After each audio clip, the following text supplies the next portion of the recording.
தமிழகமெங்கும் கிளைகள் கொண்ட Annamal institute of hotel management and hospital management படிப்பில் சேர்வதற்கான அட்மிஷன் நடைபெறுகிறது. மற்றொரு அண்மை செய்தி. மகாத்மா காந்தி தேசிய ஊரக வேலைவாய்ப்பு திட்டம் எனும் பெயரை மதச்சாயத்துடன் விபிஜி ராம்ஜி திட்டம் என்று ஒன்றிய அரசு பெயர் மாற்றியுள்ளது. ஒட்டுமொத்த நிதி பகிர்வு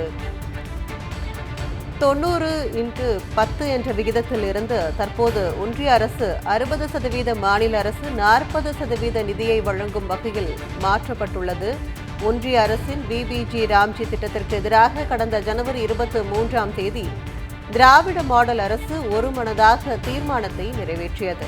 ஆனால் சோஃபா மாடல் அரசு இத்திட்டத்தை மாநிலம் முழுவதும் முறைப்படி அமல்படுத்துவதற்கான தடைகளை நீக்கியுள்ளதாக திமுக இளைஞரணி சமூக வலைதளத்தில் பதிவிட்டுள்ளதை அண்மை செய்தியாக பார்த்து வருகிறோம். பெயருக்கு நிதிச்சுமை பற்றி பிரதமருக்கு கடிதம் எழுதியுள்ளார் பொம்மை முதலமைச்சர் என்று பதிவிட்டுள்ளது திமுக இளைஞரணி.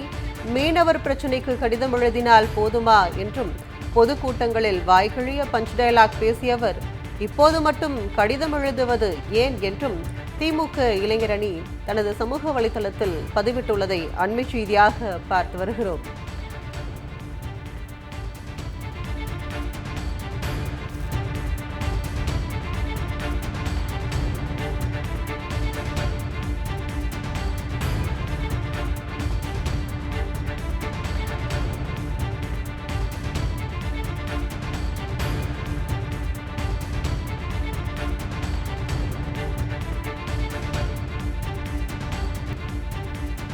மற்றொரு அண்மை செய்தி.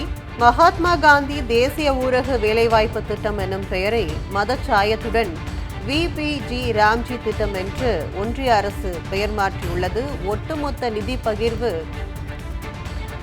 90/10 என்ற விகிதத்தில் இருந்து தற்போது ஒன்றிய அரசு 60%, மாநில அரசு 40% நிதியை வழங்கும் வகையில் மாற்றப்பட்டுள்ளது. ஒன்றிய அரசின் விபிஜி ராம்ஜி திட்டத்திற்கு எதிராக கடந்த ஜனவரி 23ஆம் தேதி திராவிட மாடல் அரசு ஒருமனதாக தீர்மானத்தை நிறைவேற்றியது. ஆனால் சோஃபா மாடல் அரசு இத்திட்டத்தை மாநிலம் முழுவதும் முறைப்படி அமல்படுத்துவதற்கான தடைகளை நீக்கியுள்ளதாக திமுக இளைஞரணி சமூக வலைதளத்தில் பதிவிட்டுள்ளதை அண்மை செய்தியாக பார்த்து வருகிறோம்.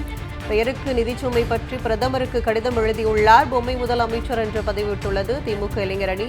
மீனவர் பிரச்சினைக்கு கடிதம் எழுதினால் போதுமா என்றும் பொதுக்கூட்டங்களில் வாய்கிழிய பஞ்ச் டயலாக் பேசியவர் இப்போது மட்டும் கடிதம் எழுதுவது ஏன் என்றும் திமுக இளைஞரணி தனது சமூக வலைதளத்தில் பதிவிட்டுள்ளதை அண்மை செய்தியாக பார்த்து வருகிறோம்.